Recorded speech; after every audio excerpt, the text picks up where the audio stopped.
Right, we'll just have to go back to what we mentioned at the end of the interview last time. We'll have Bud Selig be the commissioner of the league, and you could be the Hall of Fame commissioner. I would love, at least Ryan knows what he's doing. I want to comment on some of the things you said there, because a lot of that really hits home. Something that is a little bit and I may have mentioned this last time. I do so many shows that sometimes I forget what I said where. So stop me if I already said it. But first of all, the reason Bud Selig is in the Hall of Fame is because he, quote unquote, saved baseball. He didn't save baseball. Mark McGwire, chasing that record, saved baseball. Cal Ripken saved baseball. Bud Selig enabled these guys to do what they were doing. And not only that, but then if you go into like the depths of what was going on, Rob Manfred was hired to do he was probably already working for baseball, but he was, yes. His part of his job was to like investigate this stuff. Mm-hmm. And then we have George Mitchell, who is a known person who went to Epstein Island, who was a politician. He's a rapist. George Mitchell, we got the Mitchell Report, right? Mm-hmm. Yeah. Every single team was on the Mitchell Report except for one team. The team that he was working for. To me, that automatically invalidates the Mitchell Report. Yeah. Mm-hmm. Automatically. Wow. I will tell you right now, I met Bud Selig at Edgar Martinez's Hall of Fame induction. Edgar's a friend. He invited me to his Hall of Fame induction. I met Bud Selig there. I even took a picture with him. He is one of the most charming human beings I have ever encountered. That is part of the reason he's in the Hall of Fame. This man can talk his way into anything. I was so impressed by him. And that's one thing that I am impressed. People who are good with networking, you know. Mm-hmm. And he was a car salesman, so he knows how to sell cars. So yeah, exactly. You also alluded to the fact that Major League Baseball tends to skirt responsibility. What about amphetamines and cocaine? Yep. They just went 1985 Pittsburgh drug trials, steroids and performance-enhancing drugs. Mark McGwire, Barry Bonds, etc. Juiced baseballs. That was Rawlings' fault. Questionable use of technology. That was the Astros' fault. It goes on and on. They never take responsibility for anything, and it drives me mad. I'm sure they were trying to dodge blame for like all those spitball incidents there used to be in like the 60s. So, and now you see what Garrett Cole's going through. I mean, he's given up the most home runs in the MLB this year. Yes, he has the most strikeouts. But ever since Spider Tap, and this has been going on. Like Spider Tap, that's what you need next. But this has been going on since the 50s, the 40s, the spitball. Did anybody watch Major League? Yeah, and what's his name again? He was telling him that he put snot on the ball. Remember when he was talking to Charlie Sheen? Yeah, he puts peppers in his nose. Yes, right.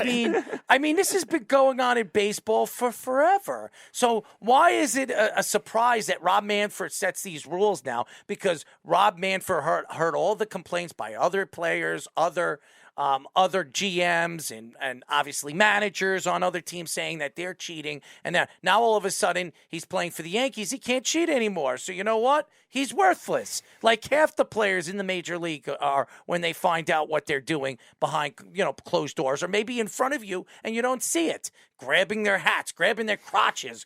I mean, seriously, the game is just ridiculous. Why can't we just keep it to the old way of the way the game? I agree with you. Amphetamines have ruined the game. And we all know amphetamines have been around in the 60s and the 50s. Amphetamines have been around forever. But nobody says that that's an enhancing drug and that's helped players. But you got guys like Barry Bonds who he was a fantastic player, saw the ball as well as he did. He didn't do any amphetamines. He felt like he wanted to stay on the field. He wanted to make sure that he could play 162 games and break records. And he did that. And before that, he was a Hall of Famer. 400 home runs, 400 stolen bases. Nobody's even going to come close to those numbers ever. The guy's the greatest player to ever play the game. And he is never going to be respected by the Hall of Fame because, I'm sorry, he did steroids for what? 7 out of his, 20-some-odd years playing baseball? It is an absolute catastrophe. It really is. So First of all, because it's kind of my thing, Yeah. let me drop a Barry Bonds stat on you, because I don't know if I've told you guys this before, but this is going to blow your mind. If not, he had 334 home runs and 380 stolen bases through 1996. No other player in baseball history has eclipsed both of those totals.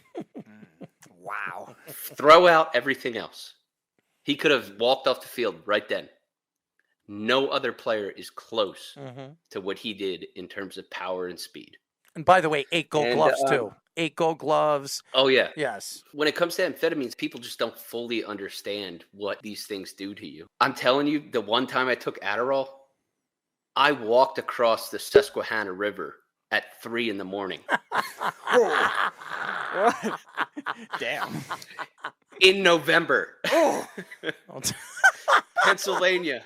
We got to introduce you to Kenny then, because Kenny likes to, chase geese. So I said after that happened, I was like, I'm never touching this again. I felt invincible, man. Like, I'm not even kidding you. And honestly, it was after about 10 hours of fishing all day out in the sun, and probably about 13 beers or so. Maybe we need our comic the comic guy we had on the show to give Ryan a superhero power when he takes Adderall. I've taken Adderall too, and actually recently I took Adderall. It's actually funny. My friend gave me a couple of them, and he says, "Dude, if you even try one of these things, you'll be able to do 8 things at once and remember everything that you're doing at the same time when you're doing it." And I popped it, and I was like, I've tried crazier things, but as soon as it hit me, man, I could do. Honestly, you're right. I could probably run and read a book at the same time, and probably and listening to the Yankees. Hopefully, it's my book. Yeah, I'm serious. It's crazy what it does to you, and it makes you like a super. That's why people study with it, and they take tests, and they study for hours on this stuff because it lasts forever.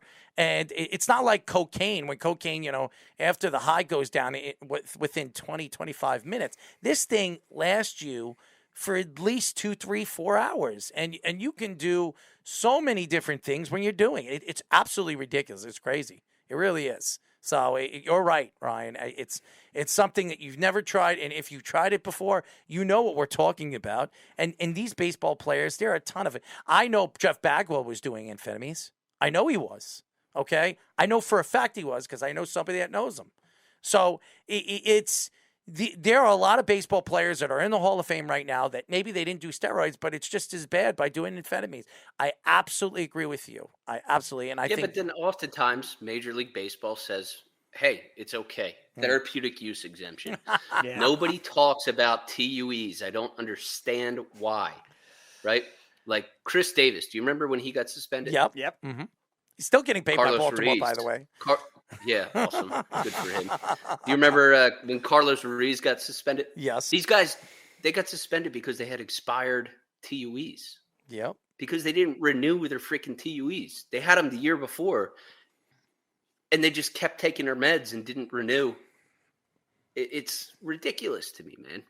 Yeah, I wish Carlos Ruiz stayed suspended as a Mets fan. I know you're a Phillies fan. You picked the opposite, which, congratulations, they finally made the playoffs. They broke that drought finally. I'm happy for them, and I think they're going to be very dangerous in the playoffs. I do. I think that lineup is really good. So I was actually going to try to close out with this, but I'll say it now since you bring it up. I should have my office finished up by the time that they win the wild card series, and I'm hoping you guys will have me back on. Absolutely. And I promise I'll have the video that time. I will actually. Speedy will get you on. In the next week and a half. I want to give a shout out to your guys, Alex Fuse. Check him out at Alex Feuz and Bo Wills at B Wills WILLS 222. And Ryan, you're awesome. I've always, when we had you on the first time, I told Speedy it was a great interview, and me and you agree on a lot of different things when it comes to baseball and sports. And I think sports is lost in what is going on behind I guess you could say closed doors. And I think what Bud Selig did, what the league is doing right now to the game of baseball, it's an absolute catastrophe. I don't like the game of baseball and what it's turning into. I think it's a joke. Well, to your point, and I told you before, I have to say this now by my lawyer's recommendation, that it is my opinion. I think that the Judge home run chase was orchestrated. Yes. I think he was seeing, no offense to the Yankees, I think the Yankees were getting different baseballs. I think we saw that. Yankees games were getting different baseballs. So both teams, to make it fair. Yeah. I think there's probably no other better example than the fact that Anthony Rizzo hit 32 home runs of his own. I think those baseballs for the Yankees were juiced. I think Major League Baseball wanted Aaron Judge to hit 74 home runs. The way that I look at it is like, what's the most popular team in the U.S.? The Yankees. What's the most popular team outside of the U.S.? The Yankees. The Yankees. Trying to grow the game. They wanted Aaron Judge to have a home run record. That's why we're touting this nonsensical AL record. Who holds the NFC and AFC passing yards record? I think Peyton Manning has the AFC. NFC, I would guess Brett Favre, but I'm not sure. Brett Favre, I think. Yeah, you would guess, right? Because it's not a thing. You don't split up the leagues and say single season record. It's just not a thing. Right. And then the other thing, to be honest with you, I hate to say it, and I hate disparaging what people have done. Right. Because Judge, hey, circumstances permit it, and he hit 62 home runs. That's freaking awesome. Yes. Pujols hit 700 home runs. And by the way, congratulations awesome. to all of a sudden, Pujols is back to his old self. Yeah. I have a difficult time believing that.